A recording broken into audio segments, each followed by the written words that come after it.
ધોરણ 12 વિષય ગુજરાતી પાઠ 1 અખિલ બ્રહ્માંડમાંની સ્વાધ્યાય સમજૂતી. સ્વાધ્યાય અખિલ બ્રહ્માંડમાં. પ્રશ્ન 1. નીચેના પ્રશ્નોના એક એક વાક્યમાં ઉત્તર લખો. એમાં પહેલું, સમગ્ર બ્રહ્માંડમાં કોણ વ્યાપેલું છે? જવાબ આવશે સમગ્ર બ્રહ્માંડમાં શ્રીહરિ વ્યાપેલા છે. પ્રશ્ન 2. પરમાત્માએ વૈવિધ્યપૂર્ણ સૃષ્ટિનું સર્જન શા માટે કર્યું છે? જવાબ આવશે પરમાત્માએ પોતાની રસવૃત્તિથી અનેક રસ લેવા માટે આ વૈવિધ્યપૂર્ણ સૃષ્ટિનું સર્જન કર્યું છે. પ્રશ્ન નંબર 3. અખિલ બ્રહ્માંડમાં પદમાં વેદ અને શ્રુતિશાસ્ત્ર શું કહે છે? જવાબ આવશે અખિલ બ્રહ્માંડમાં પદમાં વેદ અને શ્રુતિશાસ્ત્રો એમ કહે છે કે જેમ સુવર્ણ એક જ છે પણ ઘરેણાના આકાર અલગ અલગ છે, એમ શ્રીહરિ એક જ છે પણ જુદા જુદા રૂપે દેખાય છે. પ્રશ્ન 4.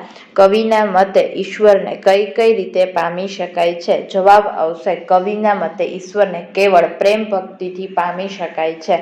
પ્રશ્ન નંબર 5. જ્ઞાન ગ્રંથો થકી કઈ પરિસ્થિતિ સર્જાય છે? જ્ઞાન ગ્રંથો થકી ઈશ્વર સંબંધી ગરબડ એટલે કે ગેરસમજની પરિસ્થિતિ સર્જાય છે. પ્રશ્ન 2. નીચેના પ્રશ્નના 2-3 વાક્યમાં ઉત્તર લખો. એમાં પહેલો પ્રશ્ન, પરમાત્મા પૃથ્વી પર કયા કયા સ્વરૂપે રહેલા છે?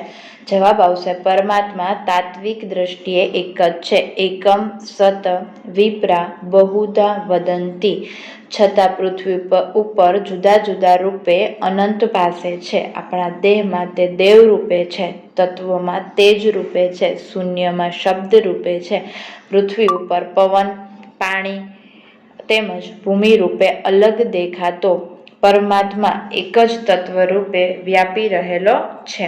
પ્રશ્ન નંબર 2. સોનું તો આખરે સોનું જ છે એવું સાથી કહી શકાય? જવાબ, સોનામાંથી અનેક ઘાટના ઘરેણા બને છે. એ જુદા જુદા ઘાટના ઘરેણાને જુદા જુદા નામ આપવામાં આવે છે. જેમ કે વીંટી, પોચી, બંગડી, માથાની પીંગ, ચીપિયા, પેન્ડન્ટ, ચેઇન, નેકલેસ, બાજુબંધ, પગના વીંછિયા, કડલા, પાયલ, જુડો વગેરે. પણ આખરે તો એ સોનાના જ રૂપ છે. એ પરથી કહી શકાય કે સોનું તો આખરે સોનું જ છે. બીજ અને વૃક્ષનો કાર્ય-કારણ સંબંધ સ્પષ્ટ કરો.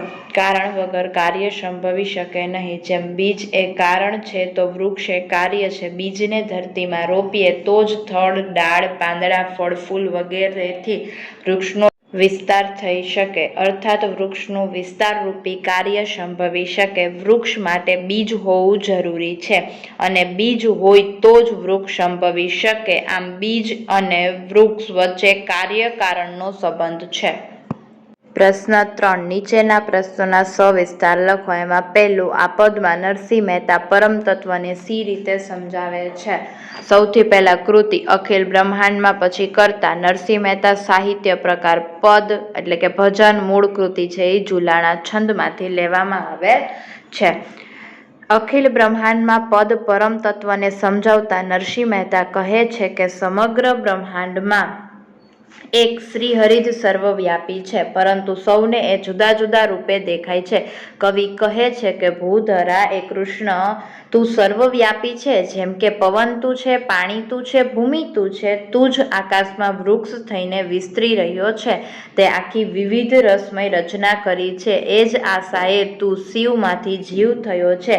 વેદ તો એમ કહે છે કે કનક અને કુંડળ એ બેમાં કોઈ ફર્ક નથી. સોના ચાંદીમાંથી સોની અનેક પ્રકારના અલંકારો બનાવે છે અને તેને જુદા જુદા નામો આપે છે, પરંતુ તેના મૂળમાં તો સોનું જ રહેતું હોય છે. આ વાતની શ્રુતિ અને સ્મૃતિ પણ સાક્ષી પૂરે છે, પરંતુ પરમાત્મા વિશે વાત કરતા ગ્રંથોએ ગરબડ કરી છે.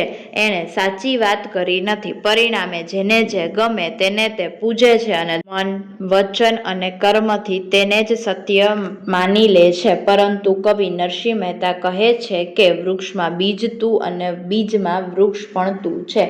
એ બંનેમાં ભેદ છે, છતાં એની ભેદરહિત સ્થિતિ અહીં રજૂ કરવામાં આવી છે. અંતમાં નરસિંહ મહેતા સૌને કહે છે કે સત્ય એટલે કે હકીકત એ છે કે મનથી શોધ કરતા સમજાયું કે પ્રીત કરવાથી જ પરમાત્મા પ્રગટ થશે. પરમાત્માનો સાક્ષાત અનુભવ કેવળ પ્રેમ ભક્તિથી થઈ શકે છે. સમજાવો. ગ્રંથે ગરબડ કરી, વાત નવ કરી ખરી.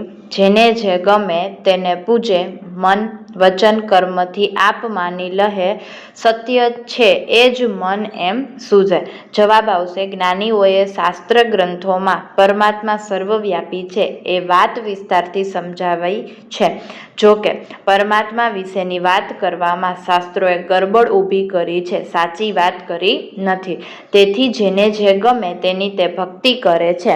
સૌ પોતપોતાની બુદ્ધિ પ્રમાણે વેદના જ્ઞાનનું અર્થઘટન કરે છે. આથી પોતાને જે ગમે તેને ભગવાન માનીને પૂજે છે.